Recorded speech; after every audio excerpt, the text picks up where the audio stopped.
Caros amigos do canal da Associação Espírita Chico Xavier de Passo Fundo, sejamos todos bem-vindos, estejamos todos sob o amparo e a proteção de Deus e de Jesus para mais um momento de reflexão num tema sob a ótica da doutrina espírita.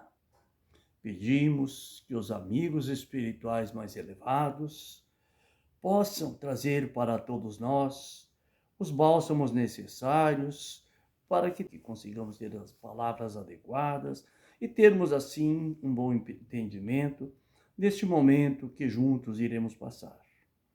Assim, agradecidos a Deus e a Jesus pelas múltiplas oportunidades que temos em nossas reencarnações, vamos conversar um pouco sobre um tema, o mandamento maior, que está no Evangelho segundo o Espiritismo, capítulo 11, relatado pelo evangelista Mateus, no seu capítulo 22, versos 34 a 40.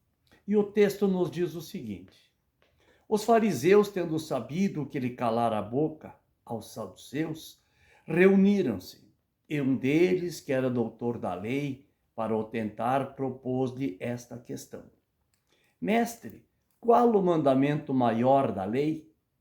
Ao que Jesus respondeu: amarás ao Senhor teu Deus de todo o teu coração, com toda a tua alma e com toda a tua mente. Este é o maior e o primeiro mandamento da lei. E aqui tendes o segundo, segue Jesus dizendo, semelhante a esse: amarás o teu próximo como a ti mesmo. Nestes dois mandamentos está contida toda a lei e os profetas. Como disse, está no Evangelho de Mateus, capítulo 22, versos 34 a 40. Vamos parar para refletirmos como que os judeus entendiam este mandamento. Lá no primeiro século, eles separavam em partes. Amarás ao Senhor teu Deus com todo o teu coração. Para eles, para os judeus, o coração era a sede da inteligência e dos sentimentos. E esses sentimentos podiam ser bons ou maus. E um coração dividido não pode amar a Deus. Então, se esse coração, essa inteligência estivesse com os sentimentos maus, e quem de nós não tem em nossa existência momentos que está com sentimentos que não sejam bons? A mágoa, o rancor, os ciúmes, tem tantos sentimentos que não são bons, que nós sabemos que são maléficos, até mesmo para nossos corpos físicos. Então, eles tinham essa certeza de que esses sentimentos maus faziam parte da inteligência e do coração. A gente sabe que eles não estavam errados. Os sentimentos estão no nosso pensar, estão no nosso querer, no nosso gostar, amar ou deixar de amar. E quando nós amamos realmente uma pessoa, nós não podemos ter momentos em que a amamos e momentos em que nós a odiamos. Um coração dividido não pode amar a Deus. Um coração dividido em amor ou ódio para uma outra pessoa que não Deus, jamais poderá dizer eu amo realmente. Porque quando nós amamos, nós não podemos odiar. E na sequência lá, amarás ao Senhor teu Deus com todo o teu coração, com toda a tua alma, ia mais profundamente ainda. Por quê? Porque para eles, alma e corpo eram inseparáveis. Não tinha como separar, como nós entendemos, a alma que se separa do corpo físico quando o corpo físico morre. Eles não tinham esse entendimento que nós temos. Formas diferentes de pensar. Então, para eles, Amar a Deus de toda a sua alma exigia gestos concretos, gestos físicos, oferecer sacrifícios a Deus, como no templo ofereciam em sacrifício cordeiros, pombos. E não podemos nos esquecer que Jesus expulsou os vendilhões do templo quando estavam vendendo estes animais com um preço abusivo. Mas além destes sacrifícios, amar a Deus de toda a alma exigia que os judeus fossem ao menos uma vez por ano a Jerusalém, no período das festas. Que festas eram essas? Pessach, ou seja, a Páscoa, a festa do Shavuot, ou seja, a festa das semanas. A festa da Pessach era a saída do Egito, da escravidão no Egito. A festa também do Sukkot. O Sukkot, que é a festa dos tabernáculos, que lembrava a eles o sofrimento dos 40 anos andando pelo deserto, dormindo em tendas. Nestas festas, os judeus eram obrigados, era lei eles irem participar, ao menos uma vez por ano, eles tinham que ir. E aí estava no amar a Deus de toda a alma. E aí ele segue dizendo, e com toda a tua mente. A mente entendia-se o entendimento, o pensamento, o plano, ou seja, tinha a inteligência junto. E aí estava com todo o teu espírito. Para eles, este era um mandamento, o maior de todos. E eles precisavam, para isso, aliar conhecimento, finanças e forças para fazer o bem. Mas finanças e forças, as forças não eram apenas as forças físicas, as forças financeiras. Eles precisavam fazer isso. Mas fazer para quem? Para os irmãos de etnia. Quem eram os irmãos de etnia? Os judeus. Jesus falava isso ali para um grupo de fariseus, escribas, sacerdotes e demais judeus. Jesus era um judeu. Havia pessoas de outros povos que também participavam, escutando o que Jesus falava. Haviam, mas era uma minoria. A maioria eram judeus. Então eles sabiam perfeitamente do que Jesus estava falando. Por quê? Porque eles aprendiam isso desde o nascimento. Os judeus têm por norma 3 vezes por dia, ao menos, recitar esses cânticos. Mas será que Jesus estava dizendo para eles fazerem apenas entre os seus? Não, Jesus estava ensinando de que eles deviam amar a todos, não apenas aos irmãos de etnia. Já tinha havido um sumo sacerdote de muito grande conhecimento, um dos maiores de todos os tempos entre os judeus, de nome Hilel ou Hilel, conforme cada um vai falar, vai entender de uma forma, que foi o avô de Gamaliel, que está lá no livro Paulo e Estevão, que foi escrito por Chico Xavier, ditado por Emmanuel, o seu mentor espiritual.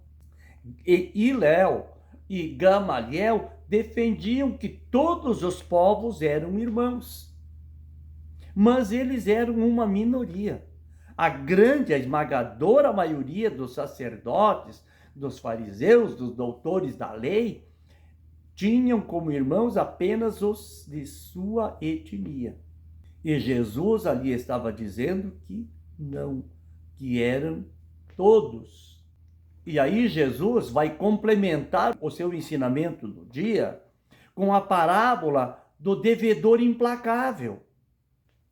Mestre dos mestres, como era Jesus, um educador por excelência, ele sempre usava histórias para ampliar, para deixar, para perpetuar os seus ensinamentos. E aí ele vai dizer: o reino dos céus é semelhante a um homem-rei que quis ajustar contas com seus servos.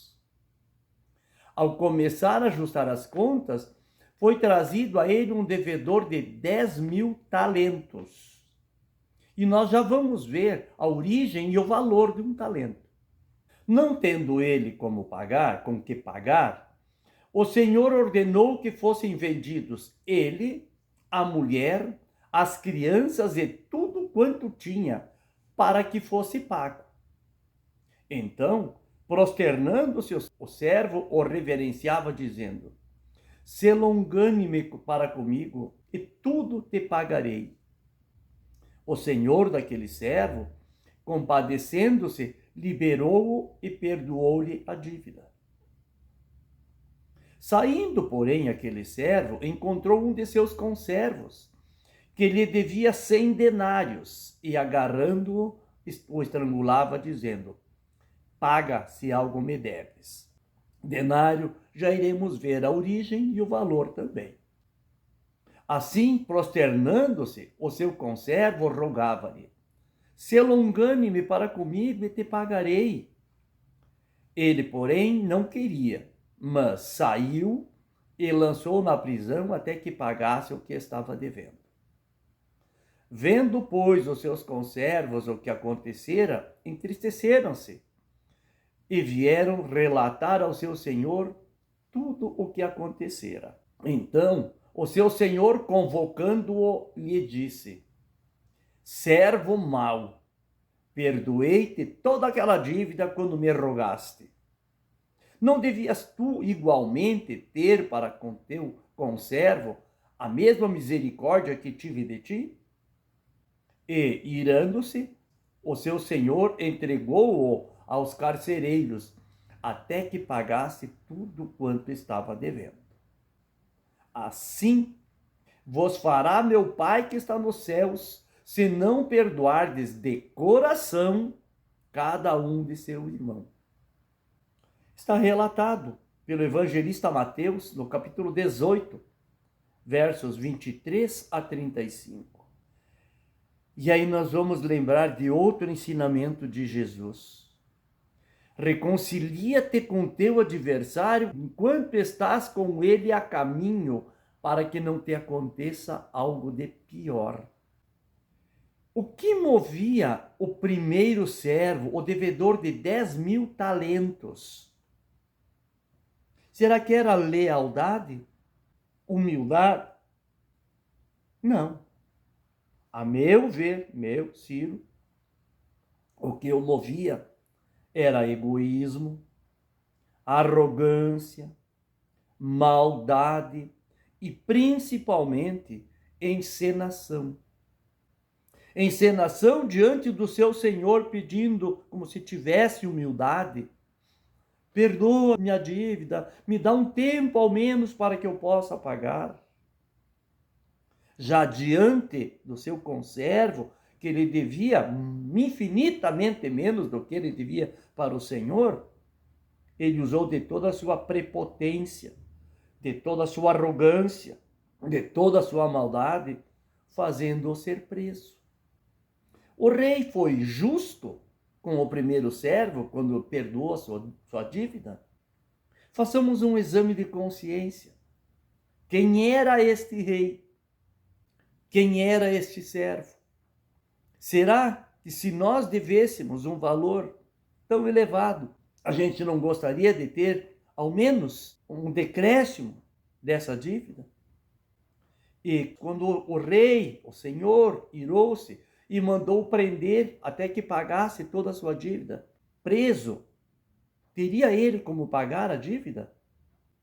Alguém que está preso por não pagar, por não ter conseguido pagar, estando preso, vai conseguir pagar? Certeza que não, né, meus irmãos? Disse eu há pouco, queremos dá uma analisada nos valores de um denário e de um talento. O denário havia sido criado, alguns séculos antes, pelo Império Romano e tinha como finalidade um denário cobrir um dia de trabalho braçal de um trabalhador. Hoje, em torno de R$ 100 a R$ 200, 300, nós vamos pegar pelo valor mínimo, R$ 100. Já o talento era uma moeda de origem suméria e depois assumida pelos gregos e também pelos romanos. Era cunhada em ouro ou prata, mas o mais usado era o ouro. E um talento de ouro tinha um valor de 6.000 denários. Ou seja, um talento, 6.000 denários, o primeiro devedor, que devia 10.000 talentos, devia uma dívida impagável. Então, se ele solto, ele não teve como pagar, imaginemos preso. Mas Jesus disse que o reino dos céus é semelhante a um homem rei que quis ajustar contas com seus servos. Então, quem é esse rei? Deus. Onde o reino? O universo. Quem são os servos? Toda a humanidade. Nós que estamos na terra, a humanidade da terra, somos os servos. Se esse homem rei quis ajustar contas, o que Jesus está nos ensinando? Que nós temos para com Deus que cumprir as suas leis, senão estaremos em desajuste. E qual a lei maior? Aquilo que Jesus nos ensinou, amor ao próximo. Se o rei perdoou a dívida do primeiro servo, ali Jesus vai mais uma vez nos ensinar que devemos perdoar não apenas uma vez ou 7 vezes, mas perdoar 70 vezes, 7 vezes, como ele ensinou para Pedro. Ou seja, perdoar infinitamente. Mas observemos que Jesus não fala se o segundo servo também devia ao rei. Por quê?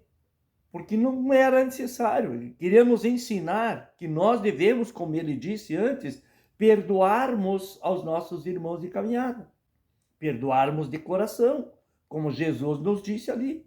Se não perdoardes de coração, cada um ao seu irmão, Deus vai fazer o mesmo conosco. Vai nos botar a voltarmos a ter reencarnações necessárias para que nós possamos reparar esse erro, para que nós possamos, no caminharmos junto com esse irmão, aprendermos a perdoá-los.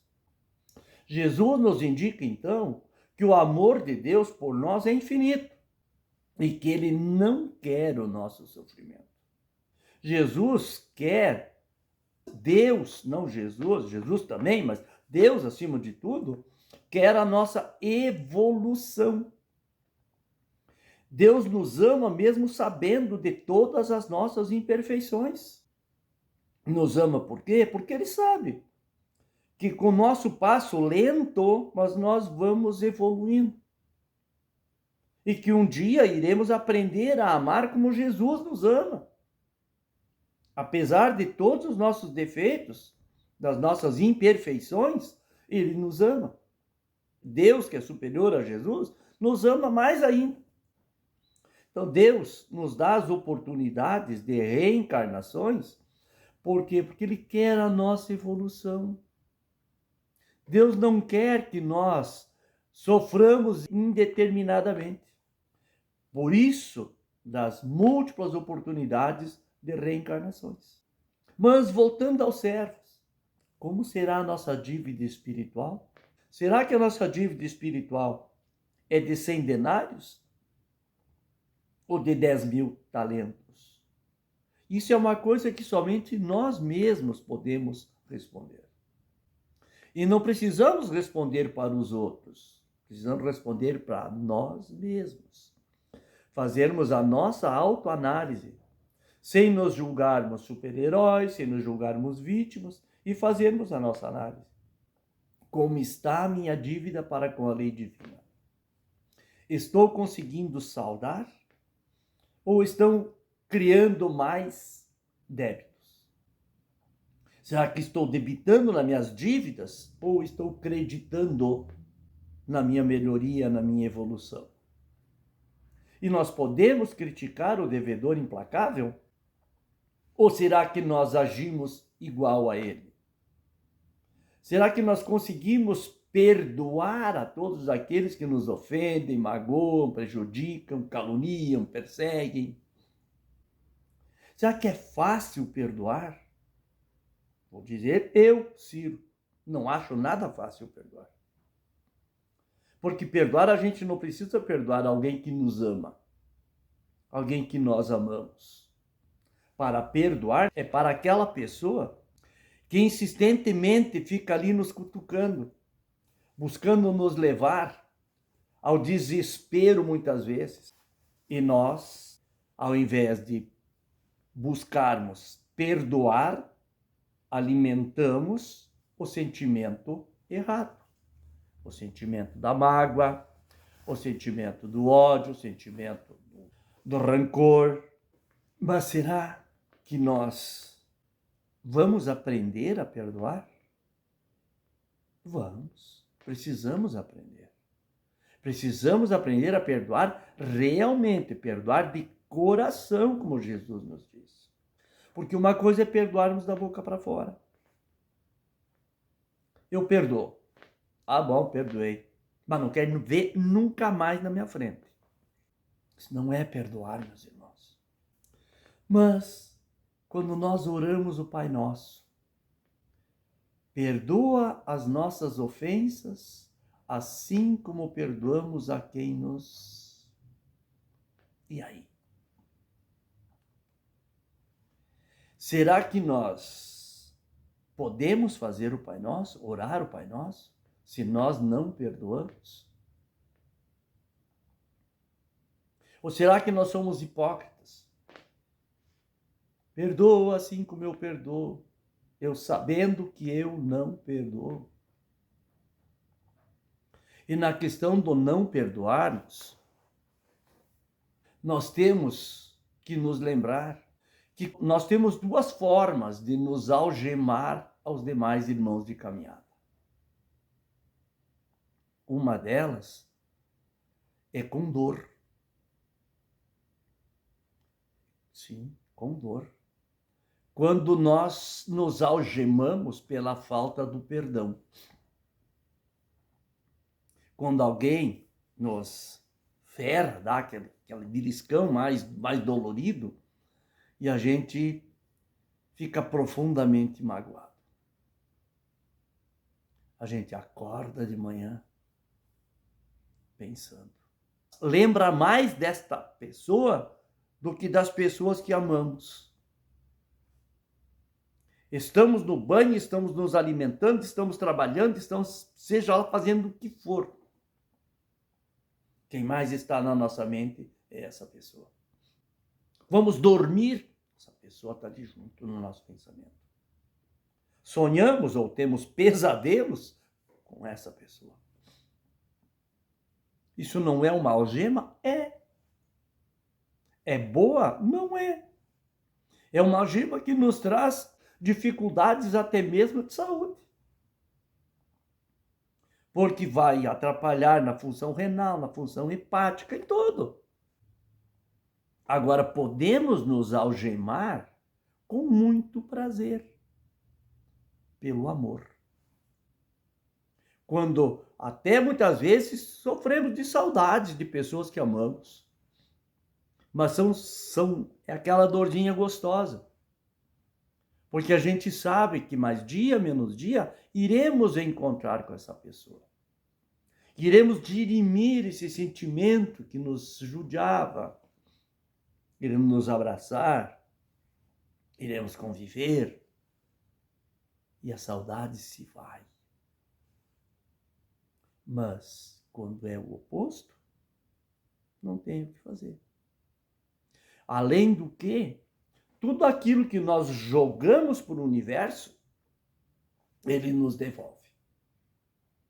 Se nós ejetamos de nós amor, o universo vai nos devolver amor. Mas se nós ejetamos mágoa, rancor, ódio, o universo vai nos devolver tudo isso. Ah, mas eu não faço nada disso, Ciro. Eu só penso. O nosso pensar ejeta mentalmente no universo energias condizentes com o que estamos pensando.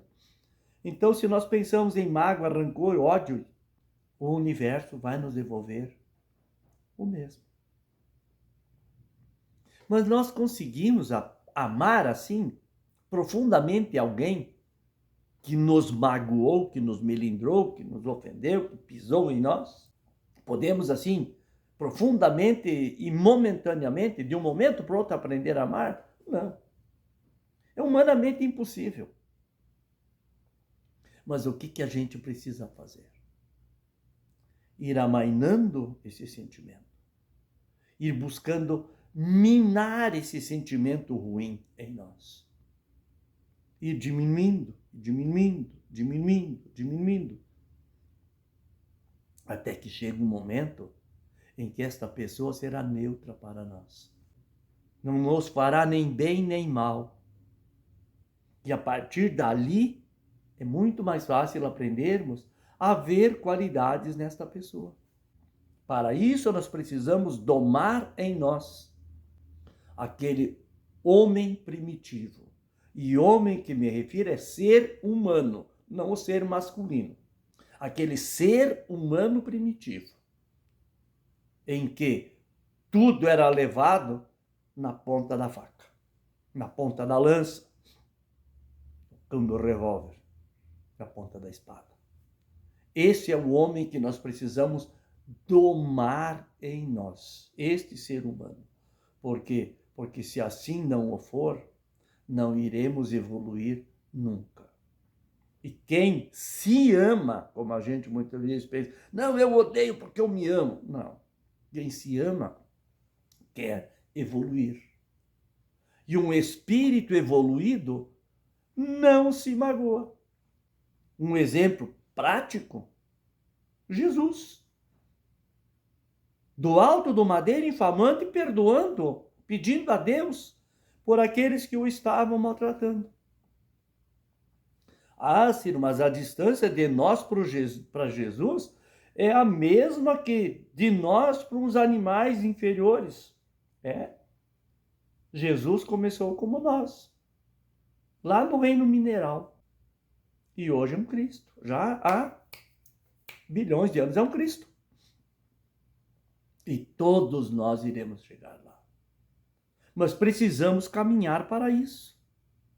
Então, a lição que Jesus nos dá nessa parábola não é a de nós só pedirmos perdão a Deus, em primeiro lugar. É nós também aprendermos a perdoar. Até porque em aprendermos a pedir perdão e aprendermos a perdoar, nós estaremos nos livrando de uma prisão muito bandidinha, que são as obsessões. Sim, quem não pede e não perdoa, quem não pede perdão e quem não perdoa, é um forte candidato a viver rodeado de espíritos obsessores. Então, meus irmãos, para nos livrarmos dessa prisão que são as obsessões, aprendamos a orar o Pai Nosso com sinceridade, pedindo a Deus tudo aquilo que nós precisamos. O pão de cada dia, mas não o pão de farinhas. O pão dos sentimentos. O pão da paz de espírito. O pão da sabedoria. O pão da evolução. Nos livramos assim da algema, da obsessão. Porque quando nós aprendemos a amar os próprios espíritos obsessores, aqueles que ainda não gostam de nós, e podemos ter certeza que são muitos, porque nós também tem muitas pessoas que nós não aprendemos a gostar ainda. Até esses espíritos vão ver que nós estamos buscando fazer a nossa parte, que nós estamos deixando de ser aquele servo que deve 10.000 talentos para o seu senhor e manda prender aquele servo que deve 100 denários para nós. Esses espíritos irão ver que nós estamos buscando nos melhorar. E os espíritos mais elevados, os nossos amigos espirituais, irão ter muito mais condições de nos dar um amparo real para nós evoluirmos. Então também nós teremos muito mais condições de recebermos o amparo dos irmãos espirituais mais elevados. O mundo de regeneração está batendo a porta do nosso mundo. Muitas vezes a gente ouve as pessoas dizerem: mas que mundo de regeneração, Ciro? Com essa loucura que aí está, com uma parcela enorme de gente matando, roubando, fazendo falcatruas, usando droga de tudo que é tipo de jeito, com prostituição de todos os tipos e gêneros. Tem uma parcela que ainda faz isso. Mas alguém já viu realizar uma limpeza onde há muitos escombros? É necessário primeiro retirar toda a parte deteriorada para depois começar o trabalho da limpeza, para posteriormente recolocar móveis novos dentro desta casa e assim seus moradores poderem desfrutar. O exemplo muito prático, a grande enchente que houve no Rio Grande do Sul há 2 anos atrás. As casas que não foram levadas de roldão precisaram passar por um trabalho de limpeza muito grande. Assim também o mundo terra está nos seus estertores finais desse rebuliço, dessa revolução, dessa confusão. Não nos enganemos. A grande maioria do povo que habita a terra já não quer o mal para os outros, quer o bem. Usemos a enchente do Rio Grande do Sul. Gente de todo o Brasil, de toda a América, de todo o mundo, os que não puderam se fazer presentes, ao menos enviavam donativos para poder colaborar com aqueles irmãos que estavam em grande sofrimento. Será que esse gesto de ao menos enviar donativos é coisa de mundo primitivo? É coisa de mundo de provas e expiações? Não. Isso são atitudes de mundo de regeneração. Fazer o bem sem saber para quem que vai chegar este bem. Isso é um mundo que já está aí. Já está aí. Esses que ainda procuram fazer o mal estão nos seus últimos dias. É claro que não são dias de 24 horas. Seu último tempo aqui no mundo terra. Vão ter oportunidade de reencarnar aqui de novo? Quem somos nós para julgar? Isso está nos desígnios de Deus. Porque assim como eles ainda estão nesse período, nós também já estivemos. Também já fomos o cobrador implacável da parábola. Também já cobramos olho por olho, dente por dente. E muitas vezes até pior.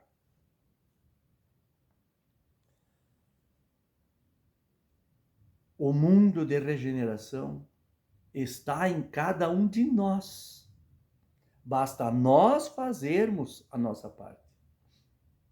E para este mundo de regeneração se colocar aqui no mundo terra, nós precisamos fazer como o Senhor da parábola. Perdoar os erros, perdoar as ofensas, perdoar os erros, perdoar as ofensas, as mágoas, os rancores, deixarmos para trás. Em seu lugar, colocarmos em primeiro o esqueci. Estou esquecendo. Esqueci. Para depois, gradativamente, começarmos a buscar uma reconciliação, onde os sentimentos bons, possam fortalecer-se. Todos nós temos essa capacidade.